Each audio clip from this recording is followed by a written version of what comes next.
avisos y las noticias se van a dar al final. Yo quisiera con ustedes compartir, ¿verdad?, una reflexión que le he llamado Entrando en lo Nuevo. Josué capítulo 3, del versículo 1 al 17. Josué capítulo 3, del versículo 1 al 17. Estamos comenzando un nuevo año, el año 2016, ¿no? Y nos hemos dado nuestros buenos propósitos, hemos de alguna forma compartido un momento importante también, familiarmente hablando hace algunas horas atrás, y pareciera ser que entramos en este año, ¿verdad?, con nuevos bríos, tal vez un poco cansados de lo que fue el año 2015. Pero hay una cosa cierta, ninguno de los que estamos acá, y la verdad que nadie, es capaz de advertir, es capaz de saber lo que viene por delante.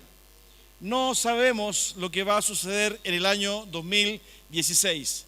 Y eso puede ser visto como una amenaza que sobrecoge, que atemoriza, pero también por otros puede ser visto como una oportunidad. Lo concreto, ¿verdad?, es que el hombre no puede cambiar su pasado, ni puede advertir su futuro. El hombre, la verdad, queridos, que en sus limitaciones y fragilidad, solo puede vivir el presente.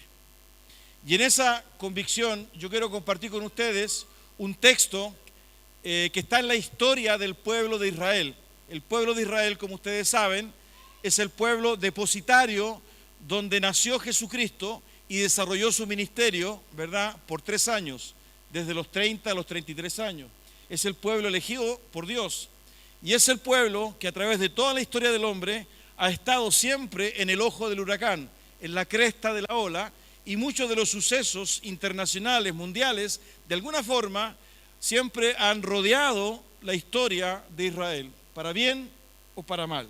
Lo cual de alguna forma uno puede notar que en ese grupo, en ese sector, en esa región, en ese pueblo, ha habido un propósito de Dios. Y lo que vamos a leer precisamente está en la historia de este pueblo. Quiero que me acompañen entonces a leer Josué capítulo 3, versículo del 1 al 17. Josué se levantó de mañana y él y todos los hijos de Israel partieron de Sitim y vinieron hasta el Jordán y reposaron allí antes de pasarlo.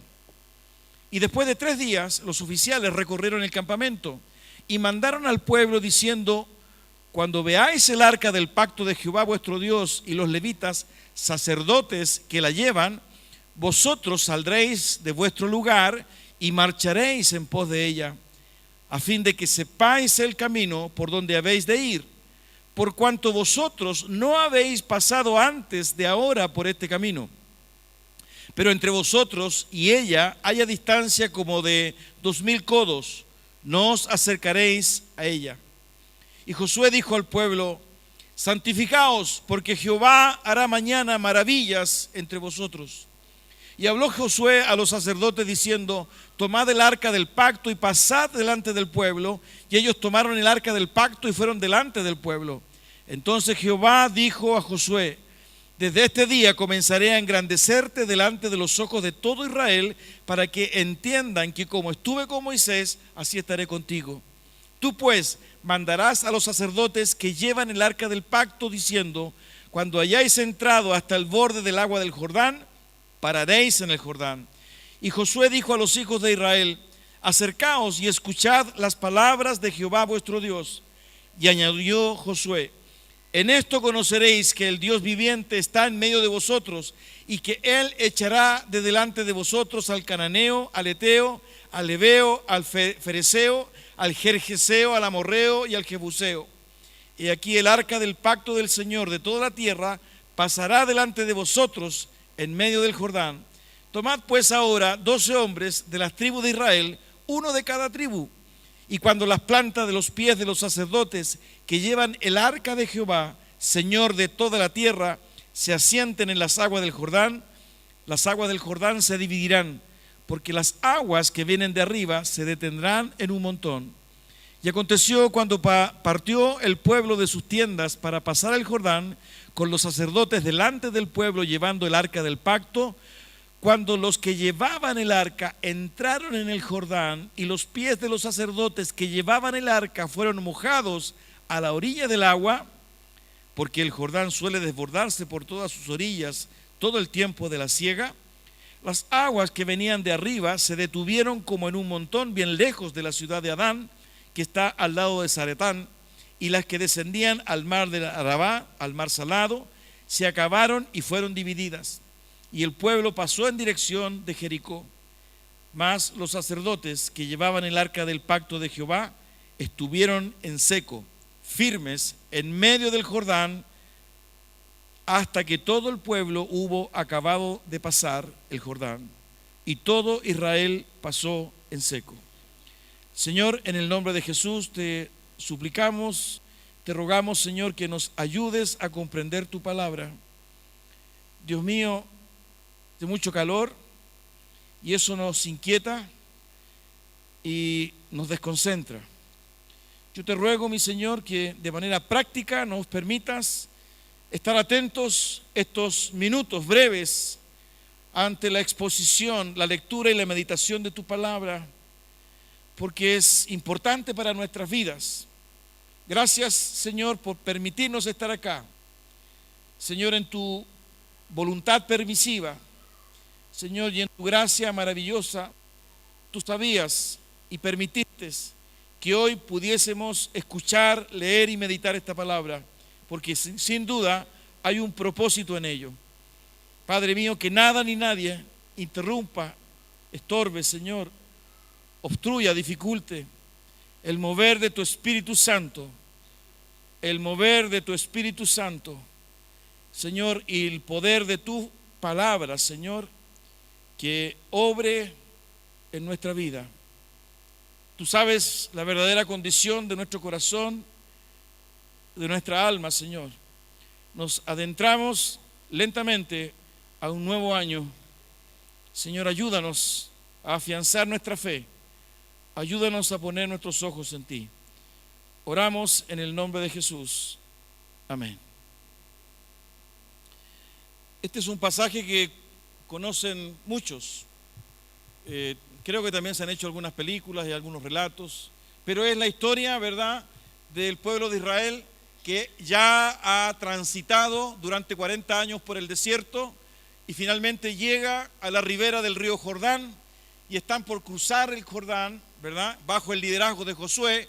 Moisés ya había fallecido y el sucesor era Josué, de tal modo que se encontraban en una segunda etapa este pueblo, que era la conquista de la tierra prometida, la tierra de Canaán. Les recuerdo que Dios había liberado a este pueblo después de 430 años de esclavitud en Egipto, y los había llevado por el desierto precisamente porque Él les había prometido que había un futuro para ellos, que había una esperanza para ellos, y que se encontraba en esa tierra que, según el relato bíblico, era una tierra donde fluía la leche y la miel, una tierra de prosperidad. De tal modo, ¿verdad?, que pasaron estos 40 años que se explican, ¿verdad?, por la desobediencia y la rebelión del pueblo, que no creía en Dios. Dios los castiga, ¿verdad? Y es una nueva generación finalmente que llega a puertas de entrar, cruzar el río Jordán y entrar a Canaán, la tierra prometida. Y está el pueblo en la ribera del Jordán, están esperando. Si usted revisa el capítulo 1, el capítulo 2, ¿verdad?, de Josué, se va a dar cuenta que el pueblo había llegado a esa instancia. Incluso, si usted revisa el capítulo 1 de este libro Josué, se va a dar cuenta que Dios tiene un trato con Josué, un trato especial, porque al parecer Josué tenía temor. Era el debut, ¿verdad?, como líder de Josué. Durante todos los 40 años, él fue, ¿verdad?, y perdonen la expresión, para los que no son de la cultura chilena, se lo explico, era el medio pollo, ¿verdad?, de Moisés, es decir, el ayudante. Pero ahora, ¿verdad?, después de 40 años, Moisés, por indicación de Dios, le había dado a él el poder. Moisés ya no estaba, Moisés había fallecido, y Josué debutaba en sociedad. Y ni más ni menos este hombre tenía que guiar al pueblo en la conquista, en la guerra, precisamente para tomar posesión de Canaán, la tierra prometida, ¿no? y encontramos entonces al pueblo. Pero en este relato, ¿verdad?, que hemos leído, aparecen algunos elementos que también de alguna forma nosotros podemos traerlos a nuestra realidad. Era evidente, ¿verdad?, que este pueblo se estaba enfrentando a algo desconocido. Era evidente que este pueblo se estaba enfrentando a una incertidumbre. No sabía, ¿verdad?, ni conocía lo que venía por delante. Tanto es así que si ustedes revisan el capítulo 2 de Josué, se van a encontrar con que Josué envió 2 espías, ¿verdad?, en el versículo 1, para revisar, para explorar, ¿verdad?, qué es lo que había en la primera ciudad que ellos iban a enfrentar, y que era la ciudad de Jericó. Y Dios se le aparece a Josué y se le aparece al pueblo, y Dios da instrucciones al pueblo. Y a partir de eso, ¿verdad?, yo hoy día quiero compartir con ustedes. Hay versículos que los leímos, ¿verdad?, que de alguna forma nos muestran el ambiente que había en el lugar, ¿no? En el versículo 3, por ejemplo, aparecen estas instrucciones que Josué entrega, ¿verdad?, al pueblo de Israel por indicación de Dios. Cuando veáis el arca del pacto de Jehová vuestro Dios y los levitas sacerdotes que la llevan, vosotros saldréis de vuestro lugar y marcharéis en pos de ella. En el boletín que se les entregó a ustedes, ¿verdad?, aparece una fotito, ¿verdad?, que es una foto de la época. Ustedes piensan que la fotografía uno se inventaba. Sí se inventaba. Esa foto, no, eso no es verdad. Pero ahí hay un dibujo que más o menos ustedes nos ayuda a nuestra imaginación. Ese es el arca. El arca era un mueble, ¿verdad?, que está descrita su construcción y del material que estaba hecho en el libro de Éxodo. El arca era de madera, estaba cubierta, ¿verdad?, con una cubierta que se llamaba el propiciatorio de oro, ¿verdad?, de oro puro. Y en ese lugar era desde donde Dios hablaba con Moisés. Ese mueble, ¿verdad?, que más o menos era 1 por 2, ¿no?, 1 metro por 2 metros más o menos. Ese mueble se guardaba en el tabernáculo que el pueblo había construido por indicación de Dios, y se ubicaba en el lugar santísimo. El tabernáculo era, ¿verdad?, una capilla móvil, hecha así como un mecano, pero absolutamente de acuerdo a las dimensiones y al material que Dios le había indicado al pueblo. Y este tabernáculo se armaba y se desarmaba a medida que el pueblo transitaba por el desierto. Pero cada vez que el pueblo se establecía, ese tabernáculo, ¿verdad?, contenía este mueble que se llamaba el arca y que estaba ubicado, ¿verdad?, en el lugar santísimo. El tabernáculo tenía 2 áreas, la verdad que tenía 3 áreas. El patio, ¿no?, y dentro del tabernáculo estaba el lugar santo y el lugar santísimo. Y desde ahí, del lugar santísimo, hablaba Moisés con Dios. En ese lugar no podía entrar nadie. Solamente entraba el sumo sacerdote una vez al año para derramar sangre por los pecados omitidos por el pueblo de Israel. Era un lugar absolutamente sagrado. Tan sagrado es, ¿verdad?, que dice el relato que el sacerdote, el sumo sacerdote, que entraba a ese lugar una vez al año, entraba con un vestuario que tenía campanitas y entraba amarrado, ¿verdad?, con un cordón, de tal modo que si el sumo sacerdote entraba a ese lugar y no se había purificado, podía morir precisamente en la presencia de ese lugar santísimo, en la presencia de Dios. Y los que estaban afuera obviamente sabían que algo había sucedido, porque las campanitas dejaban de sonar y ahí tiraban, ¿verdad?, el cordón. Todo esto está relatado, ¿verdad?, en Éxodo.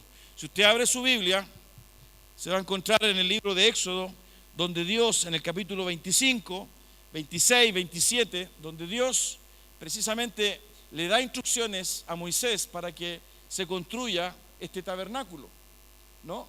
Y usted va a poder apreciar ahí precisamente la relevancia que tenía esta arca. En esa arca, ¿verdad?, estaba contenida los panes, el maná, ¿no? Dentro del arca estaba ¿cuánto se llama?, la vara de Aarón, y estaba los 10 mandamientos. Esas tres cosas estaban dentro de la... Era un mueble sagradísimo. Incluso ese mueble tipifica la presencia misma de Dios, ¿no? No es que Dios estaba dentro del mueble, sino que la trascendencia de ese lugar donde se hacía ese sacrificio, ¿verdad? Donde se derramaba esa sangre, que es tipo de la sangre de Cristo derramada en el Calvario, ¿verdad? Muestra que no era un mueble cualquiera, no era superstición tampoco, sino que definitivamente, ¿verdad? Por eso que era llevado por personas especiales, en este caso por los levitas, ¿no? Y desde ese lugar es de donde Dios hablaba con Moisés para el pueblo. Por consiguiente, la instrucción que nosotros encontramos en este texto tiene absoluto sentido, porque, versículo 3, lo vuelvo a leer: cuando veáis el arca del pacto de Jehová vuestro Dios y los levitas sacerdotes que la llevan, vosotros saldréis de vuestro lugar y marcharéis en pos de ella. Es decir, Dios le estaba pidiendo, ¿verdad?, a través de Josué al pueblo de Israel, que cuando cruzaran el río, ellos pusiesen sus ojos en este mueble, ¿no? Vosotros saldréis de vuestro lugar y marcharéis en pos de ella, versículo 4, a fin de que sepáis el camino por donde habéis de ir, por cuanto vosotros no habéis pasado antes de ahora por este camino. Pero entre vosotros y ella haya distancia como de 2000 codos, que más o menos es 1 kilómetro, no os acercaréis a ella. El propósito era, ¿verdad?, que las personas que iban a cruzar el río fijaran sus ojos, ¿verdad?, en ese mueble, que era, la verdad, que muchísimo más que un mueble, sino que representaba la presencia de Dios, porque ellos nunca antes habían pasado o habían cruzado o habían caminado por donde ahora lo iban a hacer, ¿no? Bueno, ustedes siguieron, entendieron y leyeron el relato. Pero yo, a partir, ¿verdad?, de estos versículos, quiero compartir con ustedes algunos pensamientos. El primero de ellos, al margen de los detalles que de alguna forma he tratado de explicar, y al margen del relato, ¿verdad?, uno puede advertir que hay una clara intención de Dios de obrar en medio de ellos. Ahora, esta reflexión de alguna forma quiere tratar de explicar que en todo momento, desde que Dios saca a su pueblo de esa esclavitud en Egipto, en todo momento, en la travesía del desierto, a pesar de la incredulidad de los israelitas, a pesar de la rebelión de los israelitas, a pesar, ¿verdad?, de muchas actitudes desafiantes, Dios siempre estuvo con ellos. Dios siempre estuvo con ellos, porque había en Dios una clara intención de obrar algo especial en la vida de este pueblo. Miren, yo les pido que me ayuden y me acompañen, ¿verdad?, porque podemos encontrar en el relato de la historia de este pueblo, en la propia Biblia, muchos hechos y elementos que nos pueden confirmar este primer pensamiento. Si usted abre su Biblia, por ejemplo, en el libro de Números, capítulo 9,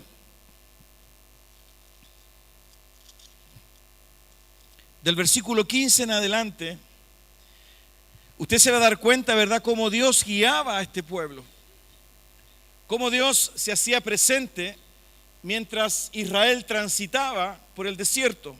Dice el versículo 15 del capítulo 9 de Números: el día que el tabernáculo fue erigido, la nube cubrió el tabernáculo sobre la tienda del testimonio, y a la tarde había sobre el tabernáculo como una apariencia de fuego hasta la mañana. Así era continuamente. La nube lo cubría de día y de noche la apariencia de fuego. Cuando se alzaba la nube del tabernáculo, los hijos de Israel partían, y en el lugar donde la nube paraba, allí acampaban los hijos de Israel.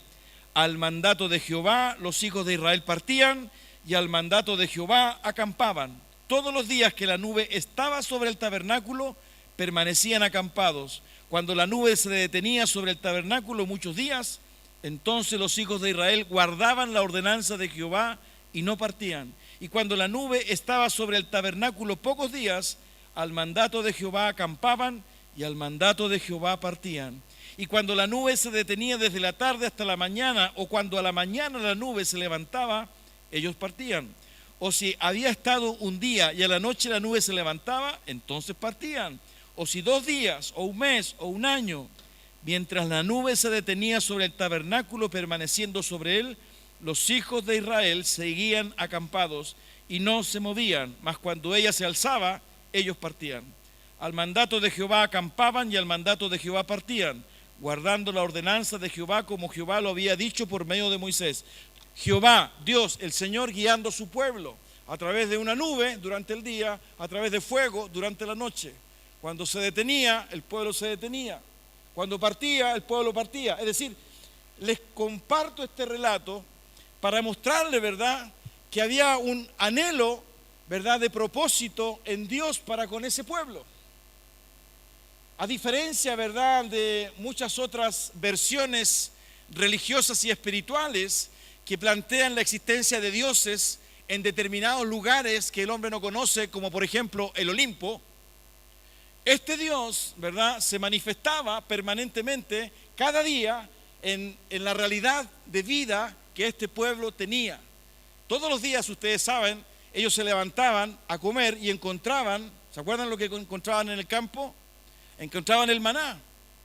Dios siempre, según el relato de Deuteronomio, otro libro de la Biblia, los calzados y el vestido nunca se les envejeció. 40 años con las mismas chalas. ¿Se imagina, verdad? Si encontráramos una chala que dura 40 años para el desierto, con el mismo terno, la misma polera, no sería mucho negocio, ¿no? Para los que se dedican a la ropa. Pero dice la Biblia que jamás se les gastó. Dios siempre estuvo con ellos. Quería obrar en medio de ellos. Dios quería hacer algo. Esta expresión que suena un poco religiosa, media espiritual, ¿verdad? Obrar. Lo que trato de decir es que Dios quería hacer algo con ellos. Es decir, Dios venía con ellos, los saca, los trae, los cuida, los protege, los guía y está a puertas de entrar a lo que Él les había prometido, pero Él sigue estando presente. No es este Dios, ¿verdad?, que los saca y los expulsa o los mete, ¿verdad?, en el desierto, sino que va con ellos y se hace presente en ellos. Una de las mentiras y de los engaños que hoy día nosotros encontramos en nuestra cultura y en nuestra sociedad respecto de Dios es que Dios es un ser egoísta que crea al hombre y a la mujer y los deja a su suerte y que más encima después los castiga porque se portan mal y los premia porque se portan bien. La Biblia no nos muestra un Dios de ese perfil. La Biblia nos muestra un Dios absolutamente comprometido con una clara intención de querer obrar en la vida de su pueblo, de los suyos. No es un Dios distante, no es un Dios indiferente, no es un Dios cruel. Por eso que cuando nosotros enfrentamos la crisis en nuestra vida, si hay alguien que le importa lo que estamos viviendo, es a Dios. Si hay alguien que le importa cómo viene el 2016 para tu vida, es a Dios. Si hay alguien que quiere obrar en tu vida para el próximo año o para este año que comenzó, es Dios. Y eso es lo que nosotros nos cuesta entender, porque en nuestro egoísmo nosotros queremos hacer lo que queremos hacer. Y yo soy dueño de mi vida y yo tomo las decisiones que quiero y si la embarro, ¿verdad?, o me equivoco, lo hago yo. Y además yo siempre, ¿verdad?, me he desempeñado y todo lo que tengo es fruto de mi esfuerzo. Esa es la postura humana. Incluso cuando nos equivocamos y erramos, es tan grande nuestra soberbia, nuestro orgullo, que ni siquiera lo reconocemos, sino que nos plantamos frente a los demás, ¿verdad? Y en mi vida. Por supuesto que tiene derecho a hacerlo. Las consecuencias, generalmente, de esas actitudes son tristes. Y lo que vemos acá, ¿verdad? Un Dios preocupado, incluso del camino que ellos han de transitar, porque nunca antes ellos habían pasado por ese lugar. Por eso miren el arca. Y cuando ustedes miren el arca, van a saber por dónde caminar.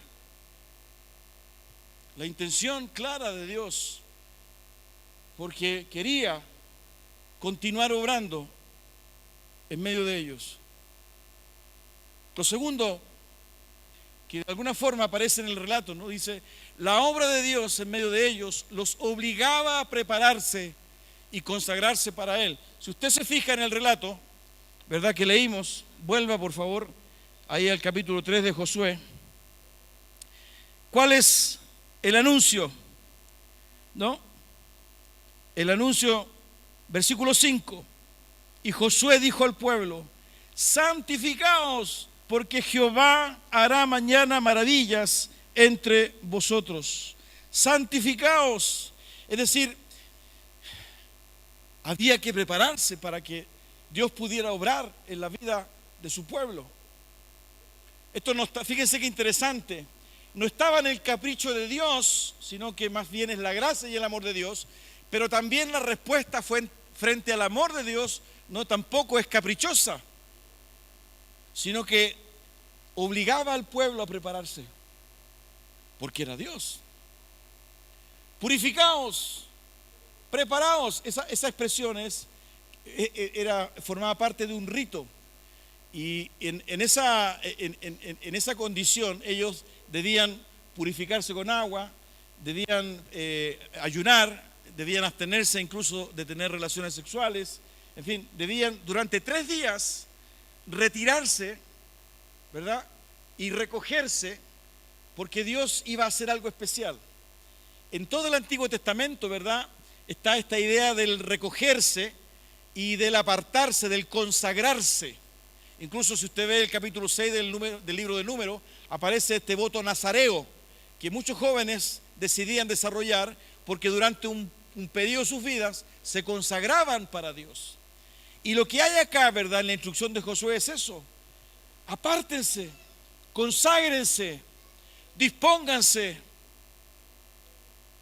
para lo que Dios va a hacer en sus vidas, para las maravillas que Dios va a hacer en su vida. Ese elemento, ¿verdad?, llevaba al pueblo evidentemente a recogerse. Ese elemento llevaba al pueblo a prepararse. Y la verdad que eso no ha cambiado mucho hasta el día de hoy. Nosotros, para tener una relación con el Señor, una relación con Dios, es necesario también que dispongamos nuestra vida para tener esa comunión con Dios. En nuestro egoísmo, ¿verdad?, y en nuestro materialismo, y en la manera que muchas veces erradamente entendemos, ¿verdad?, todos estos procesos espirituales, quisiéramos de alguna forma que este Dios obedeciera a nuestros caprichos y que este Dios, ¿verdad?, respondiera a nuestras expectativas y que este Dios hiciera lo que nosotros queremos que haga y que este Dios, ¿verdad?, respete nuestra voluntad. Y somos capaces de desafiar a este Dios porque Él es amor. Y si Él es amor, ¿por qué permite que exista el dolor? ¿Por qué permite que los niños mueran? Esa es la ignorancia nuestra, de no querer entender quién es Dios. Lo que está implícito en este relato son 2 cosas. Una, quién es Dios y quiénes somos nosotros. Y eso es lo que el hombre jamás ha querido entender. Para que Dios obre en tu vida, tú tienes que disponer tu vida. Esto no es ir al mall religioso. Cuando vamos al mall, ¿verdad?, nosotros consumimos. Y de alguna forma, ¿verdad?, tenemos el control de la tarjeta de crédito, tenemos el control del tiempo y adquirimos y consumimos lo que nos gusta y lo que no nos gusta. Y muchas veces creemos, ¿verdad?, que en una relación con Dios es absolutamente mercantilista porque entramos a su presencia para tener lo que queremos nosotros tener. Y nuestra relación con Dios, ¿verdad?, es por evento. Entramos, consumimos y nos vamos.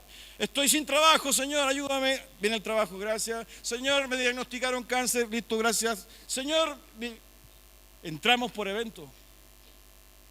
Y si Dios no responde a eso, ¿verdad?, es un Dios cruel. Lo que hay acá, ¿verdad?, es una condición necesaria para que la presencia de Dios se mueva en medio de su pueblo. Prepárense. Miren, el apóstol Pablo entendió este principio. Mire, abra su Biblia en 2 de Corintios, por favor, capítulo 6, versículo 16. 2 Corintios 6, 16. 2 de Corintios 6, 16.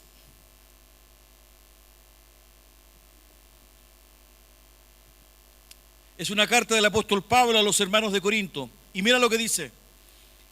¿Y qué acuerdo hay entre el templo de Dios y los ídolos? Porque vosotros sois el templo del Dios viviente. Como Dios dijo, habitaré y andaré entre ellos, y seré su Dios, y ellos serán mi pueblo. Por lo cual, salid de en medio de ellos y apartaos, dice el Señor, y no toquéis lo inmundo, y yo os recibiré. Y seré para vosotros por padre, y vosotros me seréis hijos e hijas, dice el Señor Todopoderoso. Y mira lo que dice a continuación el versículo 1 del capítulo 7.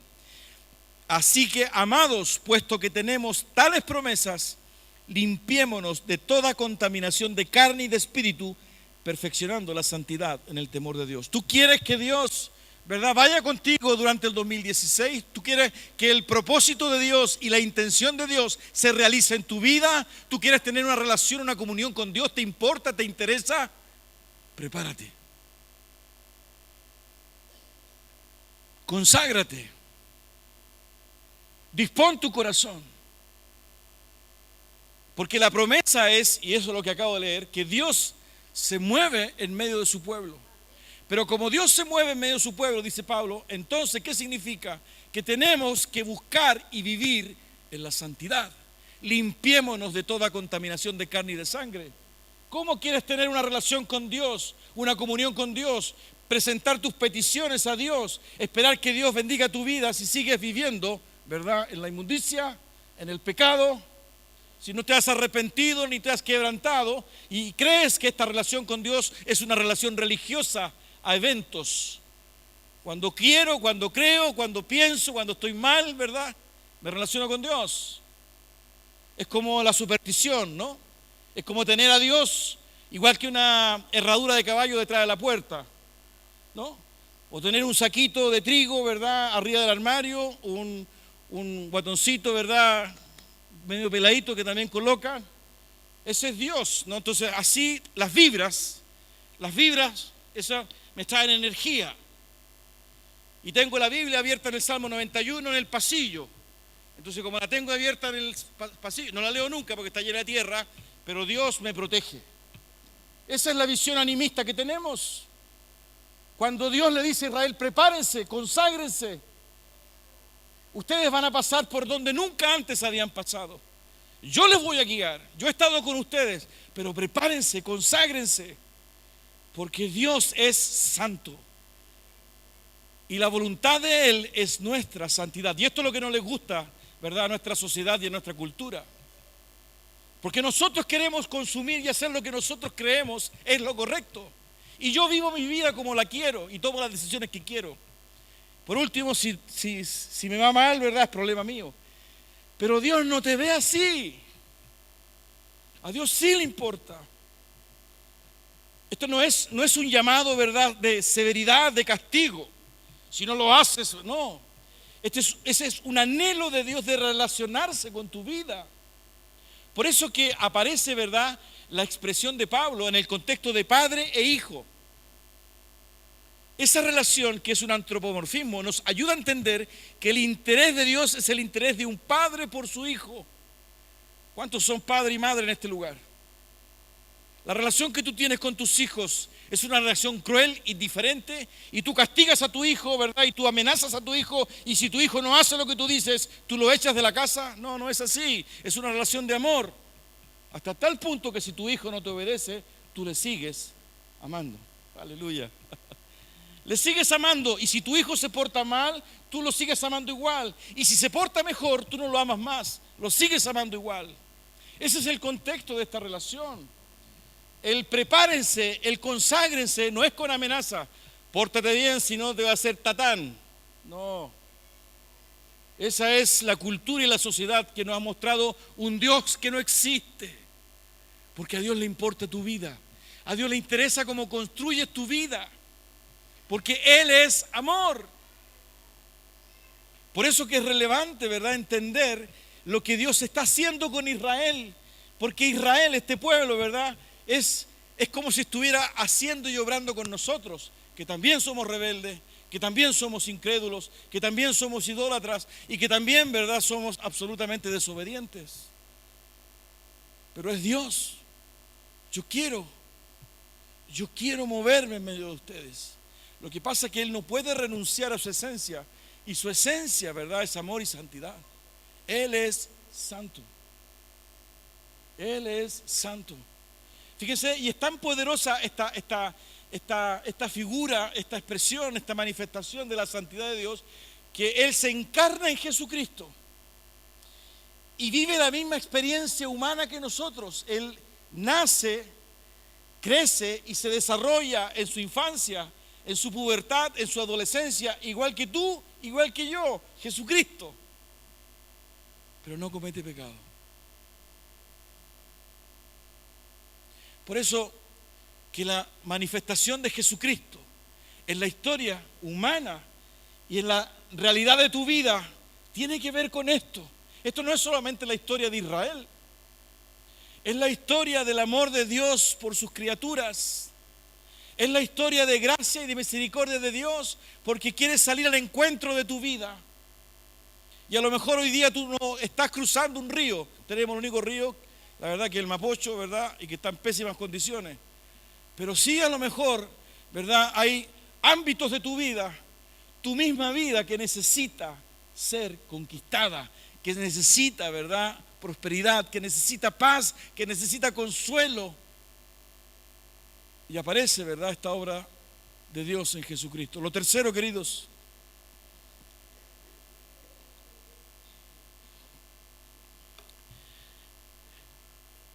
esta obra de Dios, este protagonismo de Dios, estaba de acuerdo con sus propósitos. Aquí no hay caprichos, queridos. Dios no es un ser caprichoso. Si hay alguien que es ordenado, si hay alguien que plantea propósitos, si hay alguien que plantea, ¿verdad?, secuencias, procesos de vida, es Dios. Si usted revisa la Biblia, por ejemplo, la Biblia es un testimonio de la revelación de Dios, pero que va de menos a más. Es parte de un proceso y tiene un sentido, tiene un propósito. Incluso el mismo libro de Hebreos, en el capítulo 1, versículo 1 y 2 dice: Dios, habiendo hablado muchas veces y de muchas maneras en otros tiempos por medio de los profetas, ahora en estos últimos tiempos nos ha hablado por medio de su Hijo. Esa expresión, ¿verdad?, muestra y decanta la revelación en proceso hacia un propósito de Dios en la vida del hombre y de la mujer.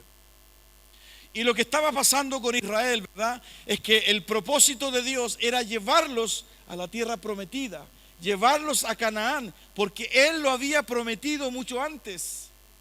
Es decir, todos los sucesos, todas las circunstancias, tanto los castigos, ¿verdad?, como las bendiciones que el pueblo de Israel había sufrido en 40 años en el desierto, tenían un sentido para Dios porque encauzaban a Israel hacia un propósito. No era algo aleatorio, no era algo fortuito, no era algo random, ¿verdad?, lo que resulte, sino que hay un propósito y un sentido. Dios tiene un propósito. El Salmo 138 dice: Jehová cumplirá su propósito en mí. Cuando leíamos hace un momento, ¿verdad?, aquí adelante con Emilio, o con Nicolás y Carolina abajo cuando conversamos, el Salmo 139 dice: mi embrión vieron tus ojos, y en tu libro estaban escritas todas aquellas cosas que fueron luego formadas, sin faltar ninguna de ellas. Propósito de Dios. El cuidado de Dios con Israel, ¿verdad?, no era una expresión caprichosa de amor sin sentido.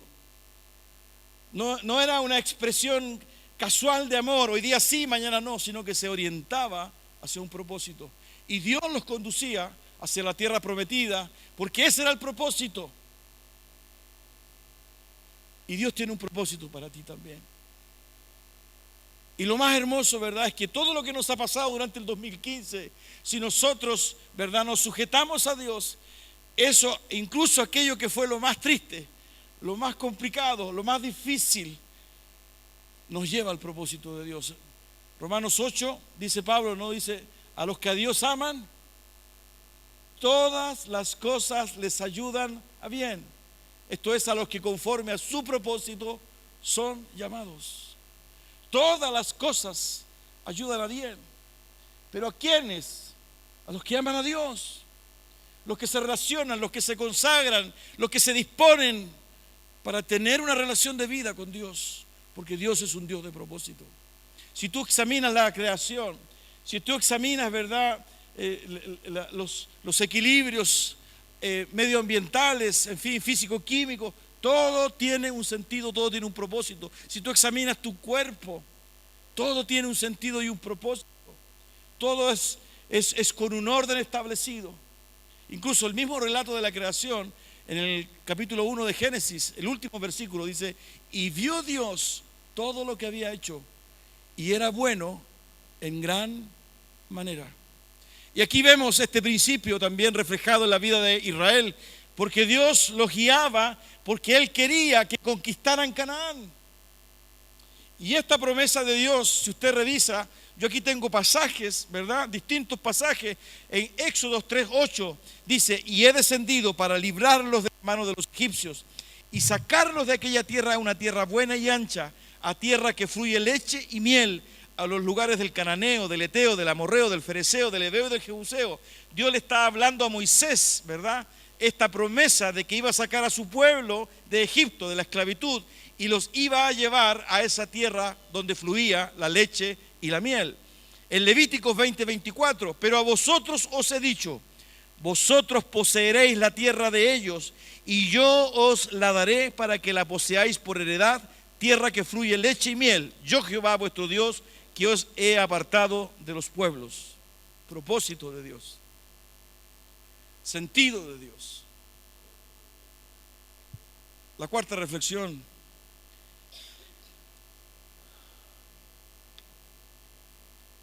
que quería también compartir con ustedes es la expresión de la ternura de Dios para guiarlos. La expresión de la ternura de Dios. Por favor, vean el arca. Cuando los levitas toman el arca, salgan del lugar donde ustedes están, miran el arca y caminen detrás de ella, porque ustedes no saben por dónde van a pasar, porque ustedes nunca antes han pasado por ese lugar. Ternura, preocupación de Dios de llevarte. Tal vez este 2016 viene momentos complejos y difíciles.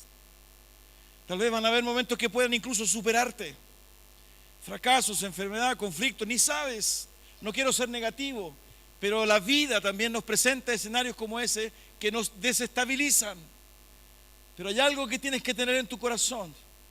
Es que Dios te va a guiar. Dios te va a cuidar. Dios te va a proveer. Dios te va a animar, aunque pases por valles de sombra y de muerte. No tengas temor mal alguno, porque Dios estará contigo. Su vara y tu cayado te infundirán aliento. Y tú vas a poder cruzar ese valle. Y tú vas a poder ver la ternura de Dios al guiarte, al sostenerte, al animarte, al esperarte. Porque es un Dios de amor. Y porque hay un propósito de Él para tu vida. Y tal vez ese valle que es de sombra y de muerte no lo podamos entender y sea asfixiante y nos sobrepase. Pero si estamos buscando a Dios y hemos preparado nuestra vida para tener una comunión con Él, te doy un pagaré en blanco, ¿verdad? Y me lo cobra a fin de año, de que Dios lo va a usar para tu bendición. Dios lo va a usar con un propósito. Por eso, ¿verdad?, muchos salmos aparece este mismo principio: guarda silencio ante Jehová, confía en Él y Él hará. Bienaventurado el varón que se deleita en la ley de Jehová, no tendrá temor de malas noticias, su corazón está firme, confiado en Jehová. Salmo 112. Promesa de Dios, ternura de Dios, para salir, ¿verdad?, de este lugar y vivir este evangelio y esta relación con Dios, una relación de vida. De tal modo que cuando tengas que tomar decisiones, enfrentar desafíos, te acuerdes que Dios está contigo. Este mismo Dios fue el que le dijo a Josué, ¿no? Cuando lo preparó a Josué, mira que te mando que te esfuerces y seas valiente. No temas ni desmayes, porque Jehová tu Dios estará contigo donde quiera que fueres.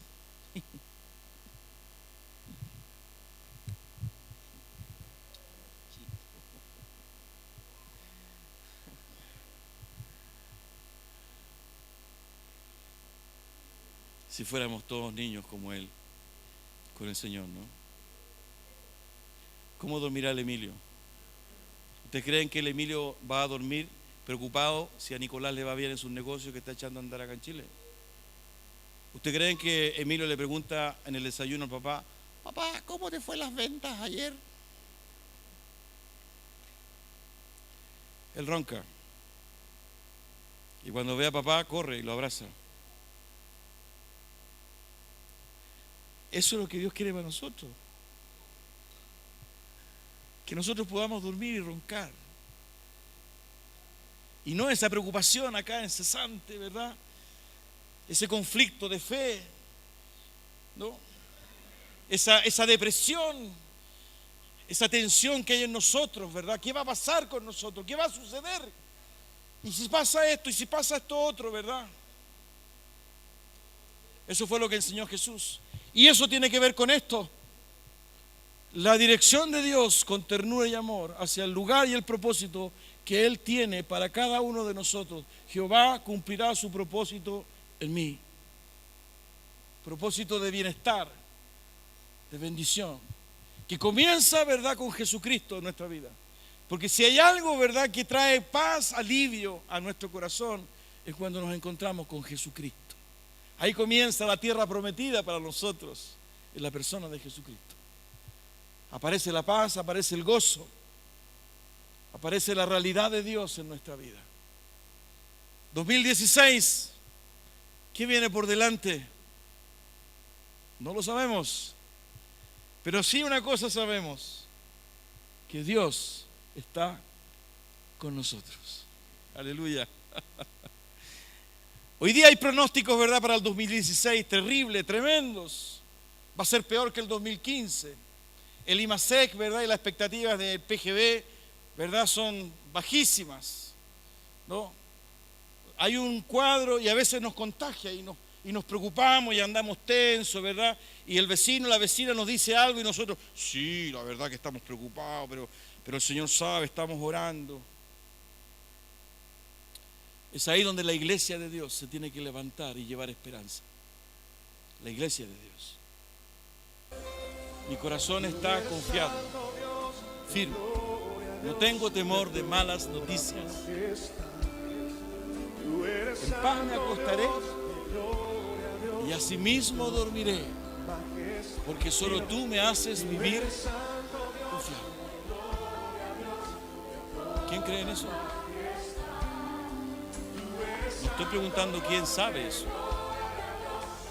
sino que estoy preguntando quién cree en eso. Y son dos cosas muy distintas. Todos lo sabemos, no sé si todos lo creemos. Tengamos un momento de oración.